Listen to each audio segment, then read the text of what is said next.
विधि विवरण ग्रंथ अध्याय 18 लेवी वंशी याजक।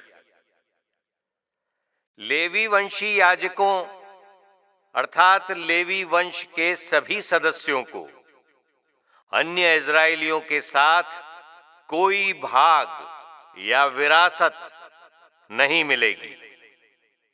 वे प्रभु को अर्पित बलिदानों से अपनी जीविका चलाएंगे। उनको अपने भाइयों के साथ दाय भाग नहीं मिलेगा। प्रभु ही उनका दाय भाग है, जैसा कि उसने उनसे कहा है। लोगों द्वारा अर्पित चढ़ावों का याजकीय भाग ये होगा। यदि कोई व्यक्ति बछड़ा या भेड़ चढ़ाए तो याजक को कंधा, दोनों गाल और उदर मिलें। अनाज, अंगूरी और तेल के पहले फल और भेड़ों का सबसे पहला काटा हुआ ऊन याजक का है।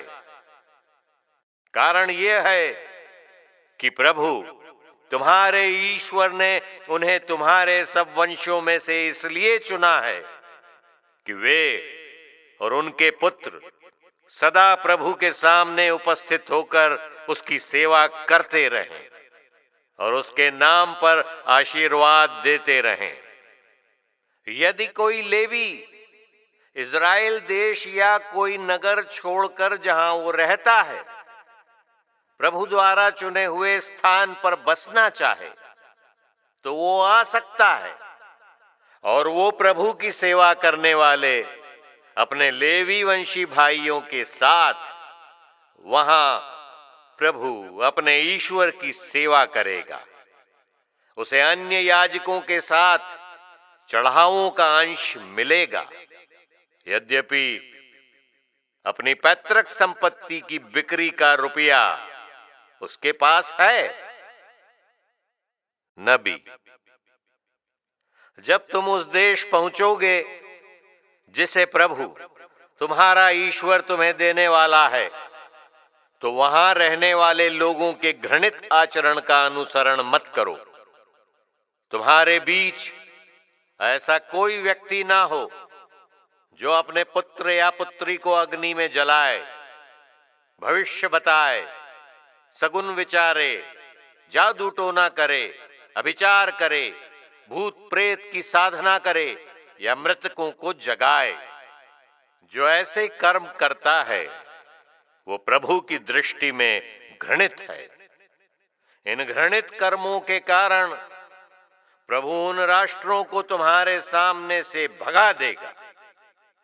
तुम प्रभु अपने ईश्वर की दृष्टि में निर्दोष आचरण करोगे।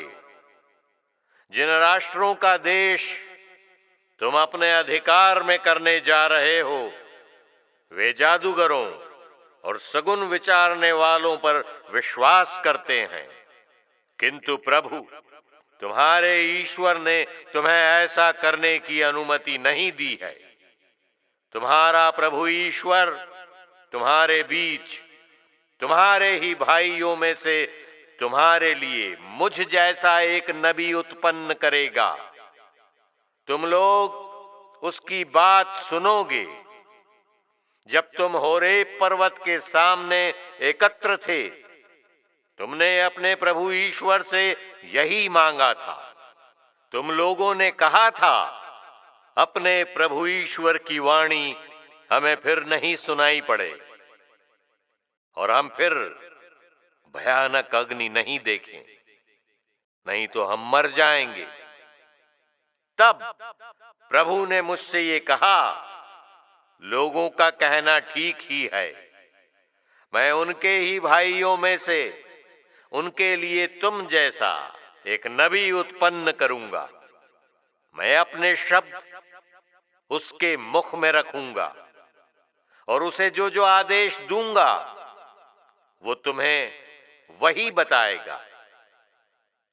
वो मेरे नाम पर जो बातें कहेगा यदि कोई उसकी उन बातों को नहीं सुनेगा तो मैं स्वयं उस मनुष्य से उसका लेखा लूंगा। यदि कोई नबी मेरे नाम पर ऐसी बात कहने का साहस करेगा जिसके लिए मैंने उसे आदेश नहीं दिया, या वो अन्य देवताओं के नाम पर बोलेगा तो वो मर जाएगा। तुम्हारे मन में ये प्रश्न उठ सकता है, हम ये कैसे जाने कि नबी द्वारा दिया हुआ संदेश प्रभु की ओर से नहीं है? यदि नबी प्रभु के नाम से बोलने का दावा करता है किंतु उसका कथन सच नहीं निकलता, तो वो कथन प्रभु का नहीं बल्कि अविवेकी नबी का है। ऐसे व्यक्ति से मत डरो। यह वीडियो हर दिन एक अध्याय मिशन के अंतर्गत बाइबल के गहन अध्ययन का हिस्सा है। विधि विवरण ग्रंथ के 18वें अध्याय में ईश्वर ने याजकों, लेवियों और भविष्यद्वक्ताओं के कार्यों और अधिकारों के बारे में दिशा निर्देश दिए हैं। इसके साथ ही उन्होंने जादू, टोना और अन्य बुरी आत्मिक प्रथाओं के प्रति कठोर चेतावनी दी है। यह अध्याय हमें सिखाता है कि हमारे जीवन का मार्गदर्शन केवल ईश्वर के वचन और उनके नियुक्त लोगों द्वारा होना चाहिए। अध्याय 18 का संदर्भ और मुख्य संदेश। 1. याजकों और लेवियों का अधिकार। ओ याजकों और लेवियों को ईश्वर के लोगों से कुछ विशेष भाग दिया गया ताकि वे उनकी सेवा कर सकें। उनका जीवन पूरी तरह से ईश्वर की आराधना और उसकी सेवा को समर्पित था। ये हमें सिखाता है कि हमें ईश्वर के कार्य में लगे लोगों की सहायता करनी चाहिए। 2. भविष्यद्वक्ताओं का महत्व। ईश्वर ने अपने लोगों के मार्गदर्शन के लिए सच्चे भविष्यद्वक्ताओं को नियुक्त किया। उन्होंने चेतावनी दी कि सच्चे भविष्यद्वक्ता की पहचान ये होगी कि वो केवल ईश्वर के वचनों को बोलेगा। ये हमें सिखाता है कि हमें आत्मिक मार्गदर्शन के लिए केवल ईश्वर पर निर्भर रहना चाहिए। 3. जादू और टोने के खिलाफ चेतावनी। ईश्वर ने अपने लोगों को जादू, टोना, ज्योतिष और अन्य बुरी आत्मिक प्रथाओं से दूर रहने का आदेश दिया।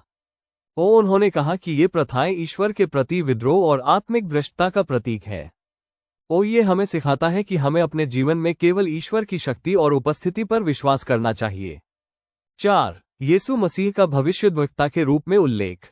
इस अध्याय में एक भविष्यद्वक्ता के आने की बात की गई जो यीशु मसीह के रूप में पूरी हुई। ये हमें सिखाता है कि मसीह में हमें ईश्वर का पूर्ण और अंतिम मार्गदर्शन प्राप्त हुआ है। आज के जीवन के लिए गहन चिंतन। 1. आध्यात्मिक नेतृत्व का सम्मान। ईश्वर के कार्य में लगे लोगों का सम्मान और उनकी सहायता करना हमारी जिम्मेदारी है। हमें यह सुनिश्चित करना चाहिए कि वे बिना किसी बाधा के ईश्वर की सेवा कर सकें। 2. सत्य के मार्गदर्शन की खोज। हमें अपने जीवन के लिए मार्गदर्शन केवल ईश्वर के वचन और उनके सच्चे सेवकों से लेना चाहिए। किसी भी झूठे भविष्यद्वक्ता या भटकाने वाले आत्मिक मार्गदर्शक से बचें। 3. जादू और टोने से बचाव। आज के समय में भी लोग आत्मिक भटकाव में जादू, टोना और अन्य प्रथाओं की ओर आकर्षित होते हैं। हमें केवल ईश्वर पर भरोसा रखना चाहिए और इन प्रथाओं से पूरी तरह से दूर रहना चाहिए। 4. मसीह में पूर्णता। यीशु मसीह ईश्वर के वचनों के अंतिम और पूर्ण प्रकटीकर्ता है। हमें उनके जीवन और शिक्षाओं का पालन करना चाहिए और अपने जीवन में उन्हें प्राथमिकता देनी चाहिए। 5. आत्मिक शुद्धता। यह अध्याय हमें सिखाता है कि हमें अपने जीवन में हर प्रकार की बुराई और आत्मिक भ्रष्टता से बचना चाहिए। हमें ईश्वर के प्रति पूर्ण समर्पण के साथ जीवन जीना चाहिए। आज का अनुप्रयोग। अपने जीवन में आत्मिक नेतृत्व और मार्गदर्शन के लिए ईश्वर के वचनों पर ध्यान केंद्रित करें। झूठे भविष्यद्वक्ताओं और भटकाने वाले आत्मिक प्रभावों से बचें। जादू, टोना और ज्योतिष जैसी प्रथाओं से पूरी तरह दूर रहें। ईश्वर के कार्य में लगे सेवकों की सहायता करें और उनका सम्मान करें। यीशु मसीह में अपने विश्वास को मजबूत करें और उनके दिखाए मार्ग पर चलें। हर दिन एक अध्याय मिशन। हर दिन एक अध्याय मिशन के माध्यम से हमारा उद्देश्य है कि बाइबल के प्रत्येक अध्याय को गहराई से समझा जाए और इसे हमारे दैनिक जीवन में लागू किया जाए। इस यात्रा में हमारे साथ जुड़े और अपने जीवन को ईश्वर के आशीर्वादों और वचनों से समृद्ध करें।